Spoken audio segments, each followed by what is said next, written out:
Oke, assalamualaikum warahmatullahi wabarakatuh. Yang terhormat Abi Hadi Nida, selaku pengasuh pesantren bersama Lari Bida, juga Gus Awa, Gus Ami, Rian, Zahra, dan juga Kamila, dan juga pada segenap guru-guru yang saya hormati, dan juga pada jajaran para pengurus yang saya hormati juga, dan pada teman-teman yang saya banggakan. Nah, jadi di sini saya dan juga kepada keluarga saya yang sekarang berada di rumah, semoga diberikan kesehatan oleh Allah Subhanahu Wa Taala.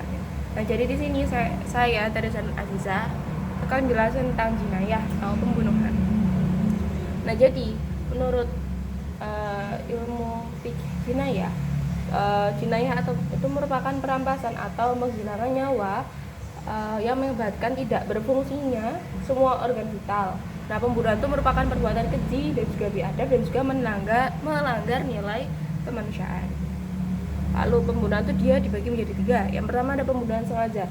Nah, pembunuhan sengaja itu adalah pembunuh apabila kita tuh mempunyai niat ingin membunuh, lalu kita tuh menggunakan alat untuk membunuh. Nah, contohnya tuh kayak pistol digunakan untuk menembak, pisau digunakan untuk menusuk, ya kayak gitu. Itu syarat pelaku yang pertama tuh dia tuh seorang mukallaf, itu berakal dan juga balik. Lalu pembunuhan sengaja itu akan orang yang melakukan pembunuhan sengaja dia akan mendapatkan dosa besar dan juga siksa di akhirat. Nah, jenis pembunuhan sengaja itu ada 2. Yang pertama ada bunuh diri dan yang kedua adalah membunuh orang lain. Nah, cara menghukumnya itu, dasar hukumannya itu bagi orang melakukan pembunuhan sengaja, yang pertama itu ada kisos, lalu hukuman tambahan atau dia, lalu pembunuhan semi sengaja. Nah, pembunuhan semi sengaja adalah pembunuhan yang sengaja terhadap korban tapi tidak ada niat untuk membunuh. Nah, contohnya tuh melempar kerikil. Yang kerikil tuh nggak mungkin bisa membuat mati, tapi malah orang yang dilempar tuh mati gitu. Lalu syarat yang orang yang dibunuh itu tadi adalah menyebabkan kematian, lalu juga penganiayaan, dan juga darah orang yang terbunuh itu tadi darah yang dilindungi. Nah, hukumannya tuh tidak wajib kisos, tapi dia tuh wajib membayar diat, yaitu dia itu berupa 100 unta, 30 unta betina umur 3-4 tahun, lalu 30 unta 4-5 tahun, lalu yang terakhir itu adalah 40 unta betina yang dalam keadaan hamil. Itu pembunuhan karena kesalahan. Nah, maksudnya itu tidak bermaksud lalai atau perbuatan. Nah, dia tuh tidak disengaja. Nah, contohnya tuh kayak apa sih? Karena kayak selama kita melakukan kesalahan, habis itu dibunuh gitu. Contohnya tuh kayak kesalahan nggak bermaksud gitu. Habis itu kita contohnya tuh kayak seorang polisi, dia mau menembak, kakinya malah menembak jantungnya. Ya, jadi korbannya tuh mati.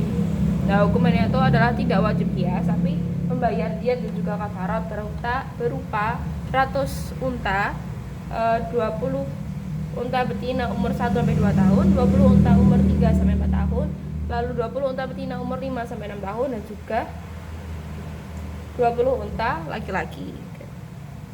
Lalu hikmahnya dilarang pembunuhan, itu terpeliharanya hak-hak manusia, lalu kehidupan menjadi aman dan tentram, dan juga yang terakhir mencegah permusuhan. Lalu kias, apa sih kias? Nah, kias itu merupakan dia tuh sama seperti al-qasas, yaitu mencari hujah. Nah, tapi kalau menurut istilahnya pelaku dibalas serupa dengan apa yang diperbuatannya, seperti di Quran surah Al-Baqarah ayat 168. Nah, syarat-syarat kias yang pertama, pelakunya itu harus mukallaf dan juga balik, yaitu berakal dan juga balik. Lalu yaitu ada faktor kesengajaan dan juga pembunuhannya itu langsung, tidak ada unsur paksaan, dan juga ada bukti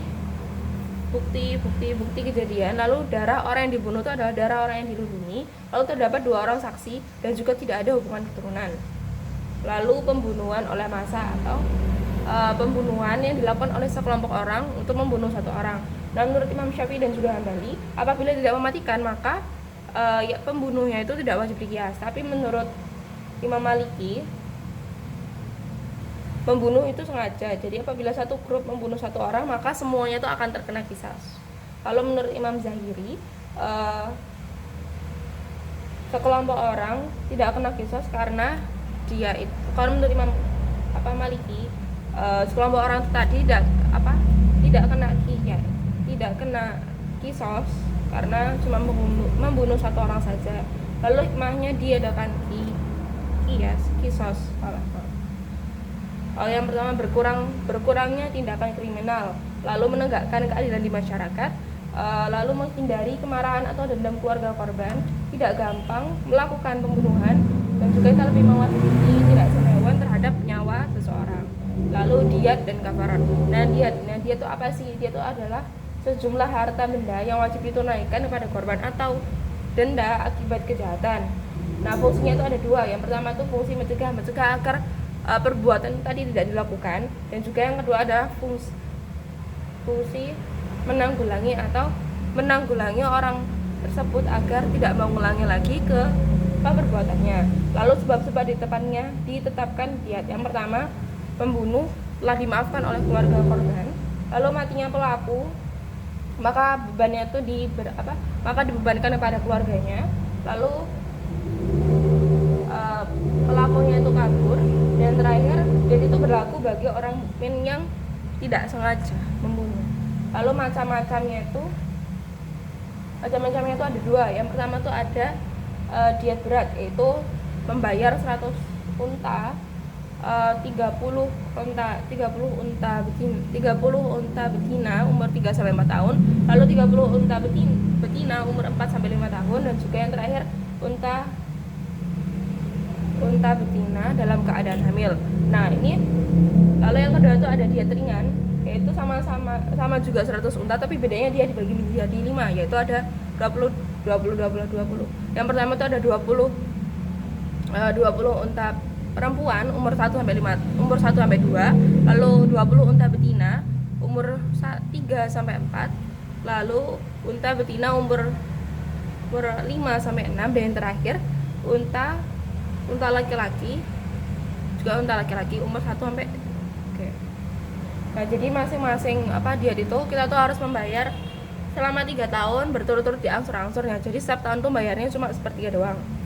Lalu diat selain pembunuhan, yang pertama sama juga yang penuh itu membayar 100 unta apabila kita tuh menghilangkan seluruh organ yang berpasangan. Contohnya itu kayak tangan, mata, terus telinga, kaki.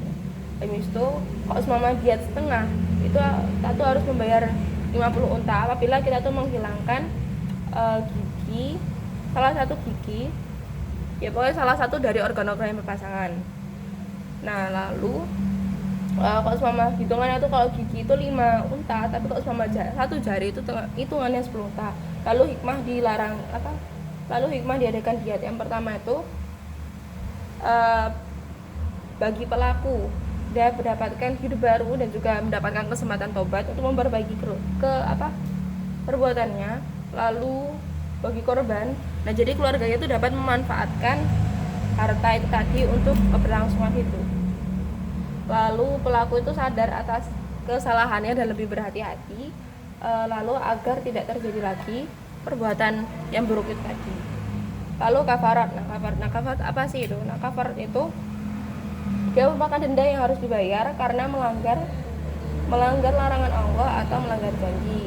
Nah tapi kalau istilahnya kafarat itu merupakan tebusan atau denda yang wajib dibayar karena melakukan sesuatu yang dilarang. Nah macamnya itu ada dua. Yang pertama membunuh seseorang. Yang pertama kita tuh harus memerdekakan budak atau berpuasa selama 2 bulan berturut-turut. Yang kedua apabila kita tuh membunuh hewan di saat ihram. Jadi kita tuh harus gantinya kafaratnya, kita tuh harus memberikan ternak yang seimbang, lalu memberi makan kepada orang miskin dan juga orang yang berpuasa. Lalu hikmah diadakannya kafarat. Yang pertama itu kehidupan itu menjadi aman dan tentram. Pelaku berpikir untuk tidak melakukan suatu kejahatan lagi, lalu terpeliharanya hak-hak masyarakat, dan juga pelaku melakukan tobat nasuha, dan yang terakhir pembunuhnya itu merasakan tenang karena tobatnya itu telah diterima. Oke, sekian dari saya. Kurang lebih yang mohon maaf. Wassalamualaikum warahmatullahi wabarakatuh.